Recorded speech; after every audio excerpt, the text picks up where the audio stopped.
எங்கள் வீட்டுக்கு பின்னாடியும் பாத்ரூம் பக்கத்துலேயும் வந்து ஒரு பெரிய சுண்டைக்காய் செடி இருக்குது.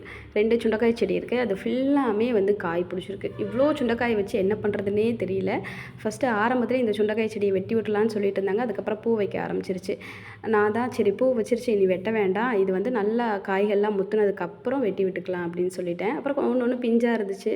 அப்புறம் வெட்டி விடலாமான்னு வீட்டில் கேட்டாங்க. நான் இப்போதைக்கு வேணான்னு சொல்லிட்டேன். ஏன்னா வீட்டுக்கு பின்னாடி வந்து ஜன்னல் இருக்குது. அந்த ஜன்னல் எப்பவுமே ஓப்பன் பண்ணி வைப்போம் காற்று வரட்டும் அப்படின்னு சொல்லிட்டு. இப்போ இந்த சுண்டைக்காய் செடி இருக்கனாலேயே நான் எப்போ ஓப்பனாக இருந்தாலும் லாக் பண்ணி விட்டுறது. ஏன்னா பூச்சி புழு ஏதாவது ஜன்னல் வழியாக ஏறி வந்துடும் அப்படின்னு சொல்லிட்டு. அப்புறம் பாத்ரூம் பக்கத்துலேயும் ஒரு சுண்டைக்காய் செடி இருக்குது. அதுலேயும் வந்து கொத்து கொத்தாக அவ்வளோ காய்கள் பிடிச்சிருக்கு. இவ்வளோ சுண்டைக்காயை என்ன பண்ணுறதுன்னே எனக்கு தெரியல. ஏன்னா சுண்டைக்காயில் வந்து வாரத்துக்கு ஒரு டைம் சட்னி வைக்கிறதோ குழம்பு வைக்கிறதோ பொரியல் பண்ணுறதோ இந்த மாதிரி ஏதாவது ஒன்று பண்ணுவேன்.